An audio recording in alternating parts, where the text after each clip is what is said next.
Well, good afternoon, everyone. I hope everyone had a great lunch. My name's Liz Hyman. I'm the CEO of the XR Association. We're a nonprofit industry trade association representing the immersive technology industry.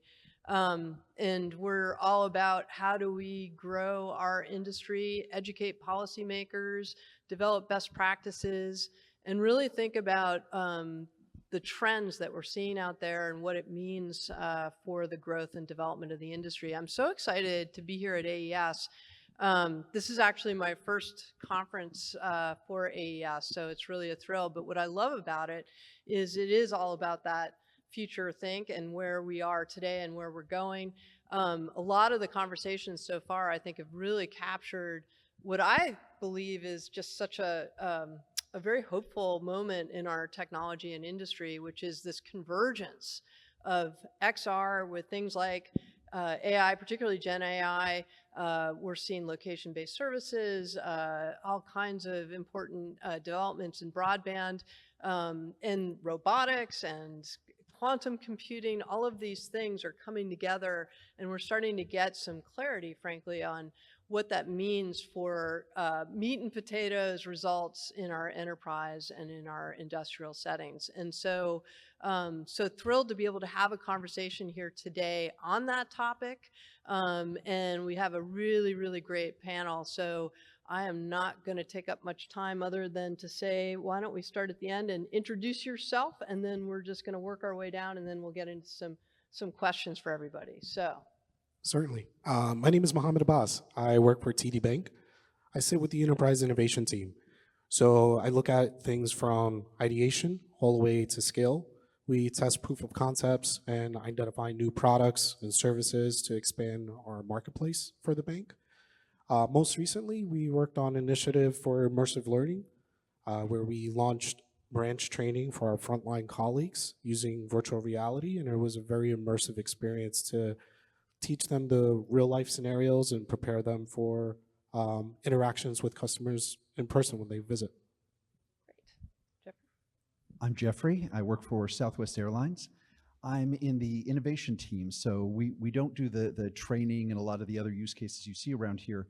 We do all the other stuff. So things that are passenger focused, things that are helping out flight attendants, things that are helping out ground ops, the ramp agents, that sort of thing.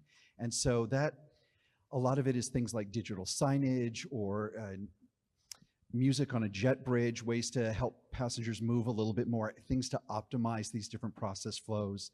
And with XR, we're doing different types of visualization to show, here's how we're going to change these sort of things, here's how people will flow, so we can walk people through these experiences. Thank you.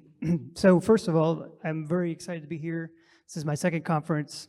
The first one I attended was about 10 years ago, and it's very exciting to see how this conference has grown and how it's expanded, and we just love the vision.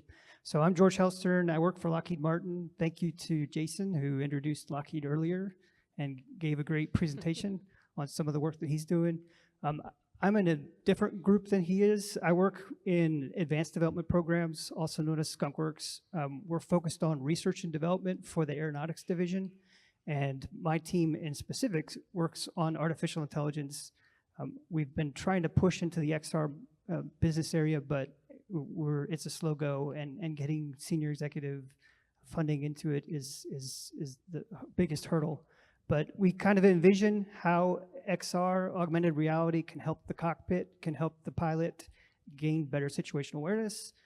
We're seeing it in the maintenance realm, where AI is helping with, helping the maintainer know how to fix the airplanes, improving training, that sort of thing. So our in research and development world, we get to kind of extend we get to push the bounds, and so that's what I enjoy doing. Hi everybody, my name is Doug Gore. I am the Enterprise Innovation Architect for Lilly. If you didn't know, Lilly is a global medicines company. So our technologists cover a wide range of functions, including things like drug discovery and research and development, clinical trials, manufacturing of medicines, and marketing, even now marketing direct to consumers. So my job is to make it easier to innovate across all of those functions. And today we're doing that through a common framework and a program that we call a Tech Innovation Pipeline, where we connect innovators. It could be the grassroots or programs that are kind of our big bets or things that we're focused on as a company. And we help connect people with technologies, knowledge, resources in order to move through our pipeline, which is a series of innovation steps that we do that focuses on speed to value and guided by user design principles. This past year, I think 90% of everything that's come through our pipeline has had AI in it, related somehow. But we're starting to see some pretty cool convergences of AI and XR technology, and we're getting excited for those use cases. Have a lot in beta mode now, some things that we're looking at early release soon. Great. And Bharat? Hey everyone, first of all, can you guys hear me? Yes. So first of all, I would like everybody to take a deep breath. All right, now I can introduce myself. Excellent. That helps with digestion after lunch. Yes. My name is Bharat Sharma. I work for CSX. So if you guys don't know what CSX is, we are the one of the largest freight trains in East Coast. So if you live there, it's very common that some of the household items you have at home, it was on the CSX train once in its lifetime. I lead the computer vision and automation for CSX under a group called Innovation. So you can think of us as like a startup within CSX. We take all the projects and we basically come up with innovative ideas to solve the problems. So basically in my group, when everybody stops thinking, that's where we start thinking. And in our area, what we do is we basically don't think of technology as what it can solve. What we think is we go in a side view and we can say how we can take this technology and we can utilize in our railroad to solve all the problems. Safety is one of the biggest things that we try to solve. We are in a very, very early stage of XR, VR, AR. We have like old simulators that we use for training purposes, but we are combining a lot of AI, computer vision, edge computing, to build like something different, and we'll talk more about like when we go forward. Cool. Well, a wonderful group, and maybe Bharat, that's a great way to start with you. And obviously AI has been on everyone's minds this year. There's no question. But where you sit, dare I say, it's a little bit of a skunk works within CSX, right? And you're really trying to look at what some of the trends are, and sure, we can all talk about where AI and XR come together, but what are you seeing more specifically from your perspective? You talked a little bit about safety, and I would imagine some of the predictive analytics pieces of this. What are some of the trends that you're seeing that are the result of this convergence of AI and XR? Sure, thanks, Liz. Yeah. So, bless you. Oh, bless you, by the way. So, I would like to share a small story with you guys. So what you can think is we have 26,000 miles of track. It is very, very hard to maintain them without using any technologies. So if you take AI, computer vision, AR, these are the technologies which are our best friends. So if, probably I'm like getting a little nervous over here. So what you can think about is like if we take AI, computer vision, edge computing, and we can utilize it to, actually, can you go first? How are we gonna go next? Oh, yeah, jump in. Sorry. Sure. Yep. So we are experimenting with this convergence of AI and XR that has a lot to do with actual end user experiences. So there's this topic that, or a theme of innovations that we've been working on internally called digital people. Some call it digital humans, and most of you, if you see it, you're gonna say it's an avatar. But I think the difference between this technology and avatar is that an avatar is kind of controlled by a person behind the scenes, like a digital puppet, if you will, or a digital person or a digital human is a complex AI agent who's actually calling the shots behind the scenes, deciding what to say and how to say it. The most interesting part about this technology, and in my view, is kind of pushing the limits of what we've seen ever before in human to computer interaction. And that's the emotional connection that we're seeing through nonverbal communication. So things like hand gestures and body posture and facial expressions can be really expressive, not only in what you see when you're talking to a digital human or a digital person, but also in how it can read your emotions. So tone of voice, taking the text that you're speaking and doing analysis on it to determine what kind of mood you might be in. And what's really cool about this is that it's not really focused on one of the functional areas that we cover, because any kind of learning and development that you want to use to like role play, to practice a situation is a great use case for. It's also something that we're using for, we're planning on using for support. So we have a digital person named Bella. She does tech support. You can go and talk to Bella, and she's really friendly and conversational and knows a lot of information that we've trained into her and into Bella as things that are specific for IT support at our company, but can also go into a whole number of things, anything related to tech. We kind of honed down a large language model to give it a personality and a name, and it's just kind of changing the dynamic of how we interact with the things that we call today as chatbots. But this is kind of just next evolution of what I see as a chatbot. I want to come back to that in a little while, because that also raises a question around origin or source of information, because you're now kind of giving sort of a human touch, if you will, to the thing that is delivering information, and what does that mean in terms of trust behind it. But I parked that for 1 second because I wanted to also come to Jeffrey, because you mentioned learning and development.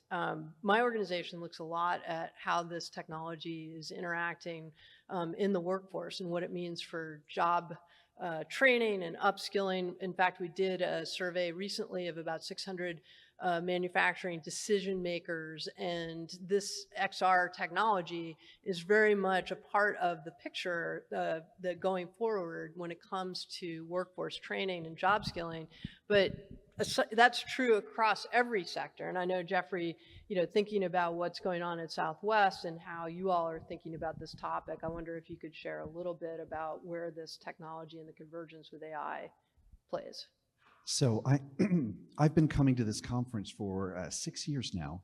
And when I first came, someone did a presentation. In my head, it was Caterpillar, could have been somebody else. And they showed how tribal knowledge just degrades the quality of work. So you're working with something, you have to move off and check a binder or check a computer, you go back, and the next time you do it, you're like, I kind of remember where it is, but that causes a problem that cascades. And I absolutely love the idea of some sort of headset or something that just has minimal information right there as you're working. That's all I need. I just need that little hint. Just give me the, oh, okay, yeah, oh, okay, yeah.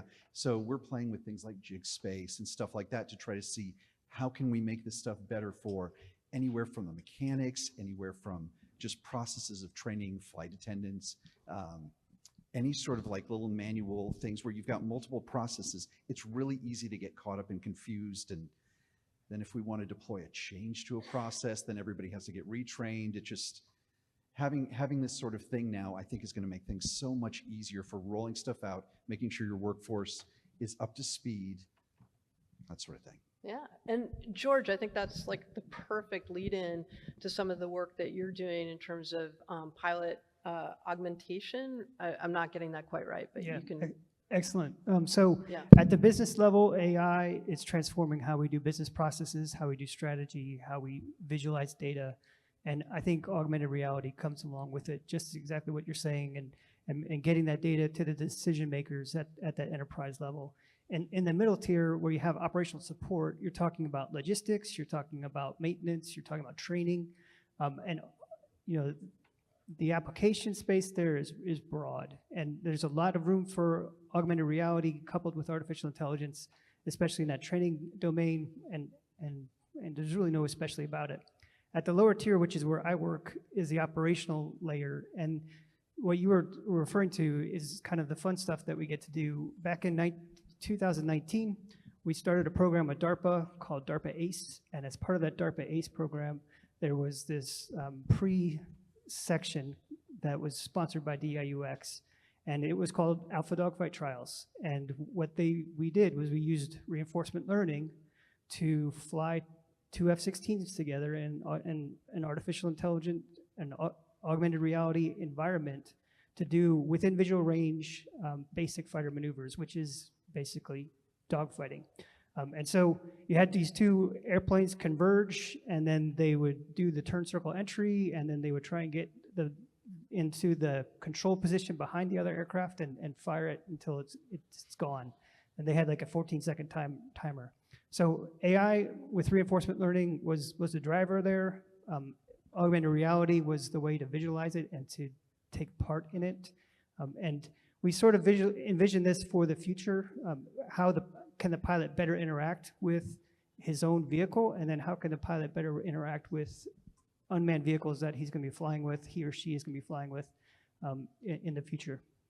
And, sorry, how long ago were you looking at that? That started in 2019, and we're still Okay. going. DARPA ACE is in its 4th phase right now, and we've got two performers that are actually doing dogfights, and they're on a Vista airplane, which is a Lockheed Martin F-16 modified by our team, that allows you to have AI actually control the control surfaces. It's really the outer loop control that is sending the program into the inner loops controls, but that's The next Top Gun movie is going to be epic. Yeah, Yes. exactly. No So, humans. I think George is out on the beach playing volleyball, is what Yeah. you're saying. Okay. and that's the operational layer. And then additionally, we don't just do fighter pilots, we also do ISR platforms. So how can you improve how you take collections, and how can you improve how you become invisible in the sky? And those are things that AI can help you with, as well as augmented reality. And so we're here to kind of see what's out there and learn about the state of the art. Yeah.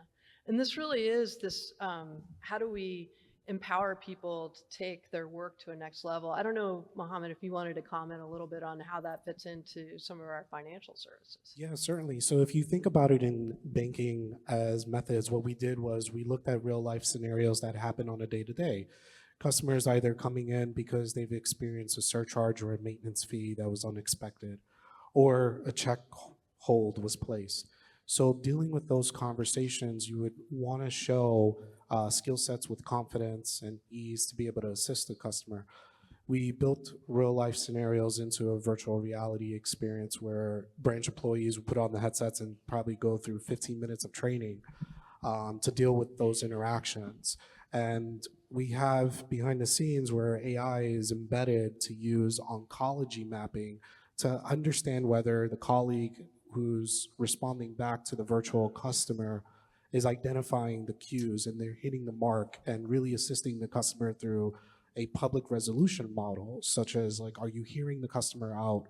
Are you sharing empathy? Are you nurturing them and responding and assessing their needs?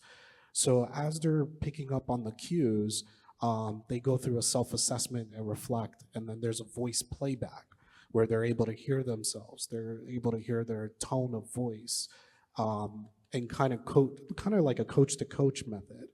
What we noticed is that as colleagues go through it from a proficiency in trying to master their own craft, they've improved on their skill sets, where I think we saw a 41% increase course over course where they thanked customers. And we also noticed that it was 2x'd by product recommendations as well.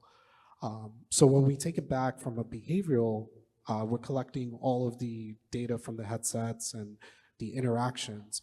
We look at the behavioral insights to map the cues to say that they align with our policies and procedures internally with how we would engage with the customer and solve their needs. And that data gets analyzed to relate it back to our KPIs and see whether VR is worth the opportunity for us to scale, and it's a new method of training compared to traditional training.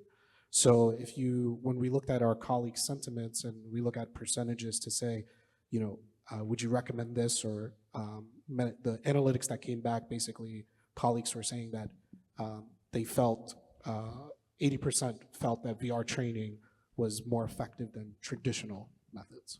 That's a good number, so for sure. And I would imagine, Bharat, coming back to you, just thinking about the power of this from a safety point of view, I'm guessing that maybe there's some good analytics as well. But could you tell us a little bit more about how CSX is employing this?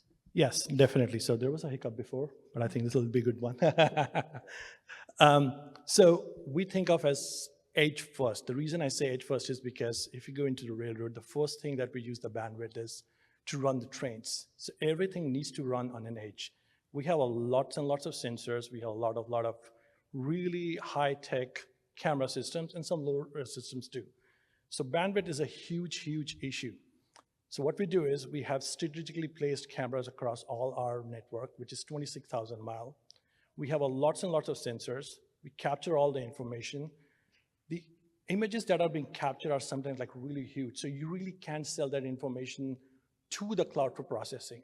So what you do is you basically take that information, run on the edge. You can use an NVIDIA Orion, you can use a Dell box. It depends upon the use case and how much money the business is willing to invest. The reason I'm saying is because we need to scale it a lot.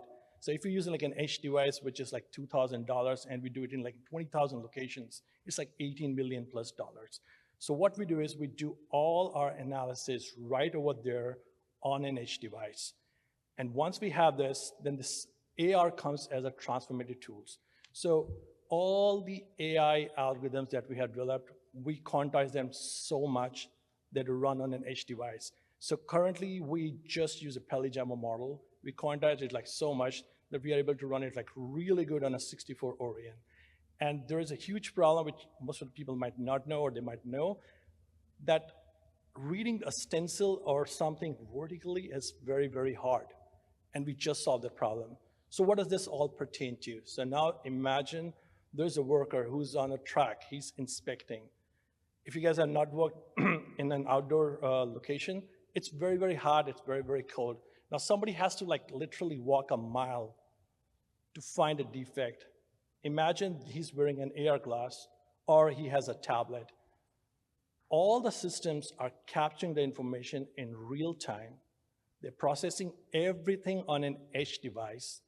They're taking that information and they're sending to the AR device. So when the inspector is walking, he gets a real-time alert on a tablet or on a glass.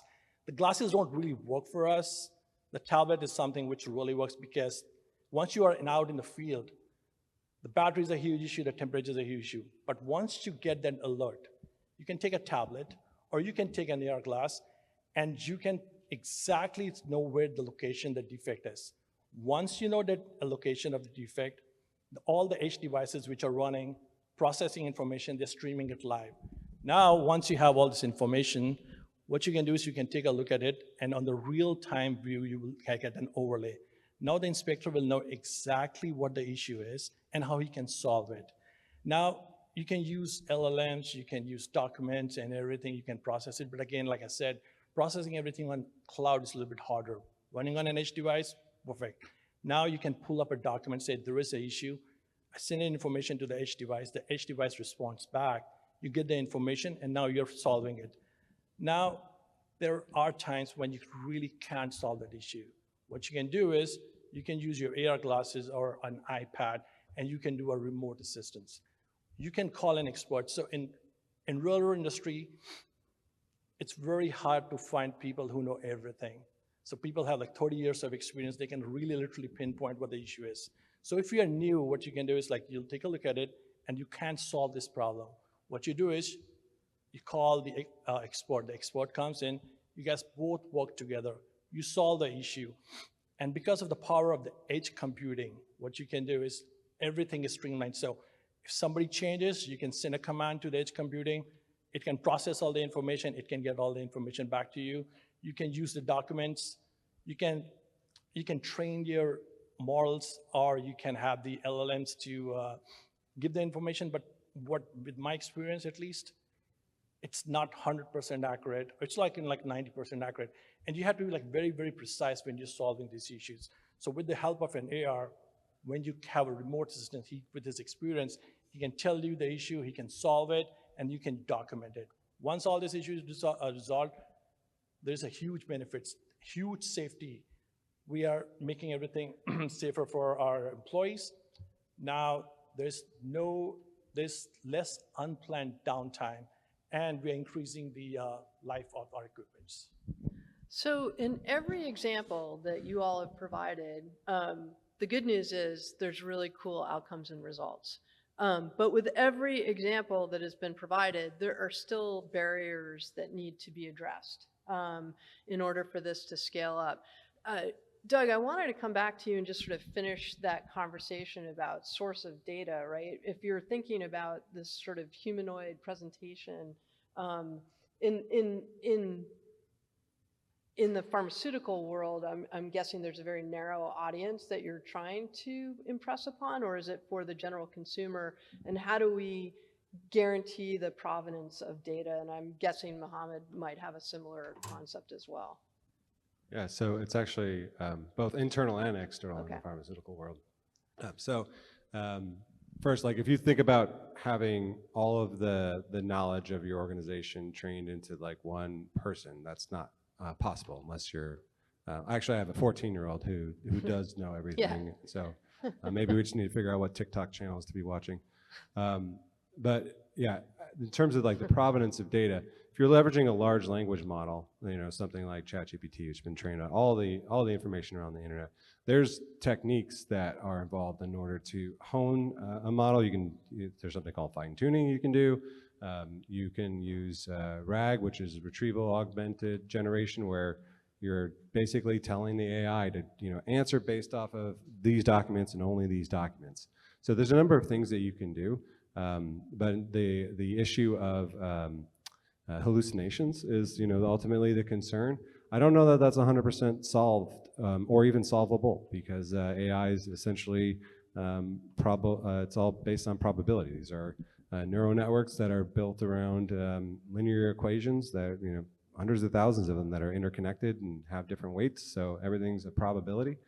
But I think there's some interesting things you can do, but ultimately you need to make sure whatever you're doing, if it has to be exact, that you're building a solution that is either pulling from something that's either predetermined and using AI to determine what an answer should be, you know, if it's a pre-approved answer or set of responses, or really test with you know, hundreds or thousands of iterations of how a conversation can go, and see whether or not the responses you're getting back are adequate for whatever your use case is. And obviously, if safety is paramount, that's something to really consider. Yeah, and just to touch on that, earlier I know you were talking about the human AI avatar. Last year when I was at AES, I actually presented one here in person, and it was part of the use case and the research that I've done was that, to highlight some of the metrics you were asking for earlier, within that space, if you take a look into the industry, something as character AI focuses on companionship, and it's building generative AI human avatar models that are nostalgic to you, and it could be used as a chat capability with a GPT model behind it. The growth over time was like, they kind of broke one of the records where within 8 months, I think 6 to 8 months, they had over 19 million users. So it kind of tells us that people are looking for AI agents and assistants to either go about their day and kind of be more like ambient computing, I guess you could say, to look out for their needs, whether it's financial or even social. Hence why you're seeing Meta now come out with, you know, the alias personality of, I think it was like Tom Brady and Zendaya and all of them, and it's used through Instagram.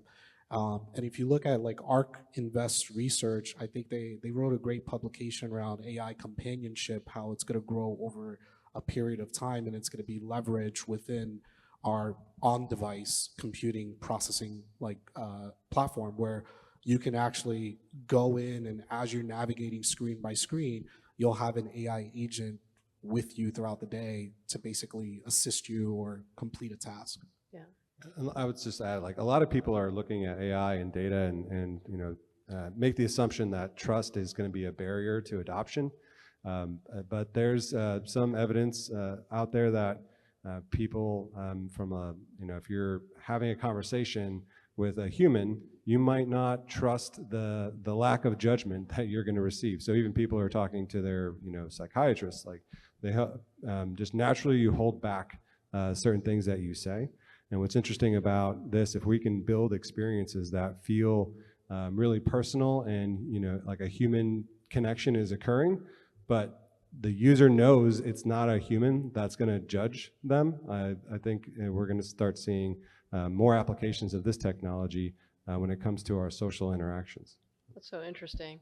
Well, I want to just dive in a little bit more to some of the other challenges that we're seeing in terms of adoption of XR and AI as a potent tool in the workplace. And I wonder, Jeffrey, thinking about Southwest and some of the challenges that you've seen, is it cost? Is it trying to show your C-suite how this works? What are some of the challenges that you're seeing on a day-to-day basis? Form factor. Form factor. So what we need is this, right? And I'm okay with you having a giant computer next to me and be tethered, but that's really, and we'll get there. In the crypto world, the crypto language, we're early.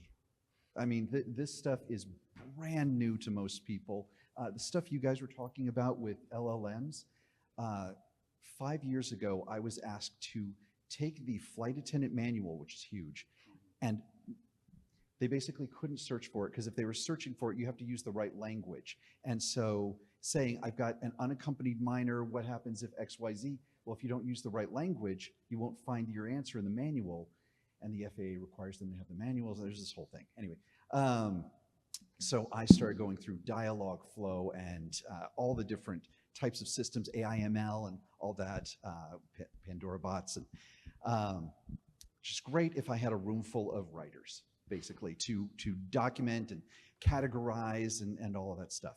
And then I started playing with GPT-2. And I was playing around with it, and I was like, this is fantastic. It's wrong, but oh my gosh, it sounds real.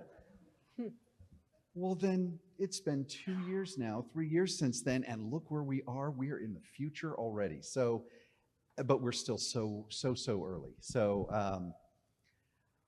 when we show the C-suite stuff, yes, they don't really need or want all of the stuff, but some of the little things that we've been showing have been magical. And when they get the idea of it, it doesn't even really matter what kind of duct tape and glitter we're using to make the stuff work, because it's communicating the idea, and they can see it. They see where it could be coming. They know what they have now is not what it's going to be, but we're evolving constantly with it. So.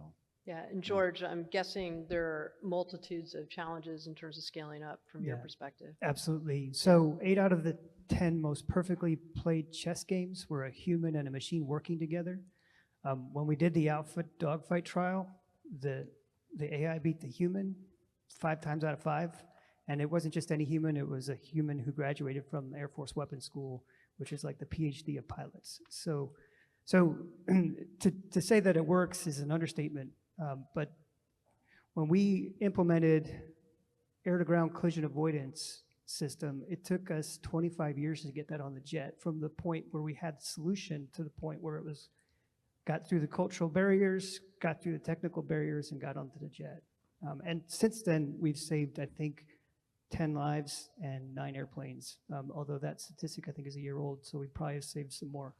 And it's getting on all the jets. So there's a cultural barrier, there's a trust barrier for the things that we're doing. And I would say there's a process barrier. There's airworthiness, and airworthiness requires verification and validation. And when you start thinking about how you verify and validate an autonomous system, your mind kind of starts to explode, because you can't think of all the test cases to adequately test an autonomous system. And so we're working with the government to figure that out. There's been several contract opportunities that are coming open in the recent months, actually, for that type of research to go forward. And we're working on it internally. And then form factor, I would 100% agree. The Gehemix headset on the F-35 is one of the most advanced headsets that you have, and it gives you some augmented reality capabilities. But to add even another gram onto that helmet is going to violate what you can actually put on a human because of the whiplash that can happen with sudden stops, with carrier landings, et cetera. So I would summarize it three major hurdles: cultural, process, and then form factor for us. Yeah. And Doug, I was sort of getting at the cultural piece when I asked you earlier about the humanoid concept, but are there other things that are sort of a challenge in your world in terms of application of AI and XR? So George, I think, touched on the majority of it. Like in the consumer space, it's definitely form factor. There's not a lot of people that are using like headsets, and you don't typically look at that as something that you grab when you're coming home from work. I think the glasses are going to be there as like a consumer device, and that's going to open up a whole world of possibilities, and the things that we're talking about and the challenges that we have today when it comes to implementing XR technologies are just going to melt away almost overnight. And then it's going to be a race to, who can get in as fast as they can into the consumer experience. When it comes to like challenges internally, what I see is like, it's more around the user population of adopting the same thing for the same reasons. If you're working for 8 hours a day in a manufacturing facility, putting on a heavy thing on your head and obscuring some of your view sometimes, and it's not even an experience that everyone wants to have at work. And if it does the opposite of what you're trying to do with your solution, then it's definitely not going to move forward.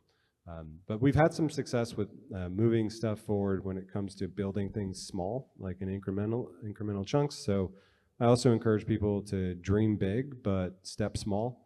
Like build a prototype and get people excited about that.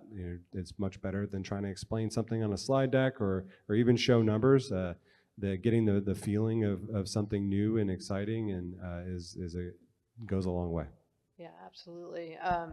I deal a lot with audiences in Washington, D.C. and policymakers, elected officials, and our mantra is try the device on. That's the only way you're going to truly understand how this all works, but that's always got its challenges as well. Are there some challenges that we haven't mentioned? It sounded like form factor was definitely one for you. Yes. No, I totally agree with what everybody has said. Yeah. So ours is an outdoor sports. What I've seen over here is like everything is like inside in a very controlled environment. I would like to see more of like the things which can be done in an uncontrolled environment. So people who are working outside, when we're working on a locomotive, we're working on a track, you have to make sure like their hands are dirty. They're trying to like touch everything. You have a glass or something, you got to adjust it. There's a shift that changes, goes to the next person comes in, he has to go and adjust it. So you got to train the person. And you can't buy so many of these glasses or the headsets. You really have to be like cost effective. Plus, every time, like I see, like we wear like hard hats, you have to have like a full PPE to have that form factor. The battery life is a huge thing. If the person is outside and is walking 1 mile, the battery dies in the middle. Then what can you do? So all these factors, I totally agree with everyone. Yeah. So, Mohammed, I'm going to come back to you, because we all are here because we believe in this technology and we think that it can really make a huge difference, but form factor, cost, all of these things. What are some pieces of advice, very tangible pieces of advice that we can rally around to begin to scale up application where we're looking at AI, XR, it could be robotics, it could be the edge computing that we heard about. How does this all come together? What are some hints and tips for everybody that we can think about? Yeah, so it really, for concepts like this, it's investing in your people, trying to make their jobs better and see that there's growth and opportunities for them to learn new skill sets and build confidence within their current roles. The process to really go through it depends on the culture in your organization. So if your organization strives with an innovation practice where it gives you the opportunity, like 20% of your job could be part of scaling and testing proof of concept because you're curious as an organization, I think that's going to unlock the next road where you start to gauge AI, XR, quantum computing, which is coming down next. It gives you the opportunity to really just test it in a very controlled environment. Do it where it's at a very low cost and it's cost effective because you're not trying to break the bank. I think you're trying to see if the new technology could solve a problem and what does it tie back to. Within that framework and that model, all of your learnings, you can iterate and make it better. But like you had illustrated, like showing a slide, if you're not walking in with a demo, it's going to be very hard to believe that it works. But if you put the headset onto an executive, they get the experience and then they'll see, okay, there's a customer yelling at you virtually. What are you going to do about it? Where are your skill sets to show empathy, product recommendation, and kind of resolve the matter? That is eye-opening. And I believe that, showing stats is going to sit well with the executive, but if you put them through the ringer, it kind of tells a better story. Then towards the end, as you're developing and going through your stage gate of your innovation framework and highlighting the outcome of your results, I think that's where you could start to pitch and say, here's an agnostic way how we could build, immersive learning technology, not just for frontline employees, but across multiple departments, even corporate colleagues. So that way everyone is trained on the same language or sector. Then you can kind of show the benefits all around, and it's either you adopt it as part of your toolkit or you really take the learnings and you take the research and you could go to different routes. You could do external publications, you could highlight everything that you've accomplished, and you could show that you're really striving, as your culture really matters about striving to show innovation practices within your space, and you're trying to do things to make make the company better, employees' job better at the end of the day. So. And I'm going to ask this question because Jeffrey indicated a willingness to take it on. But I mentioned earlier that I look a lot at public policy and how, when we're talking about a convergence of technologies like AI, like XR, edge computing, location services, we're trying to explain this all to policymakers. But is there a role that you think policymakers could play or should be aware of to help advance what we're trying to do in the industry? So you had asked this question of me before, and my initial answer was, it's too soon for them. They're not going to, they don't understand. It's so hard to even get them to understand the right questions to ask to be able to make any sort of determination. But after we talked and I learned a little bit more about all the work that is done by these different policy groups and stuff, I was like, okay, if you put something on someone, give them a physical demo, get them immersed, get them to experience it, I think then they'll come out of it and they'll either, hopefully, say, I understand more questions now to ask. I don't think they're going to instantly be experts, but they have to have that, they have to be in it, basically. They have to be here with us to know what's going on. And as a developer, I'd say they have to kind of play with it to be able to really get it before you can make any sort of decisions that would impact the country, impact the world. Well, I would just say, in addition to that, it's sort of like talking to your C-suite. You need to be able to, all of us have to be able to explain what the return on investment is. Why is this something that is impactful to the user, the consumer, and to society at large? And so it's a similar audience in that regard. But I wanted to we're down to about 2 minutes. I wanted to make sure if there were any questions in the audience that you have an opportunity to ask them. So please raise your hand if you have a question. I see there, we're going to take one mic because we're going to run it down, and just let us know who you are. That woman right there, yep. Just 1 second. And I assume also when we're done, those that can hang out will be outside and available to answer additional questions. Okay. Yes. Hi, my question is to Jeff. You did say, policymakers should be brought closer so that they know what they're making policies about. They shouldn't be making it from afar. But how do you encourage them to make policies that are pro what you're trying to let them, assess? That it's not negative to, they saying they want to make policies that will make it harder to adopt, but make it easier to adopt some of this. How do you work with them to make it easier to adopt some of these things through the policies that they make? See, that's the thing. I'm not a policy guy. I'm a developer.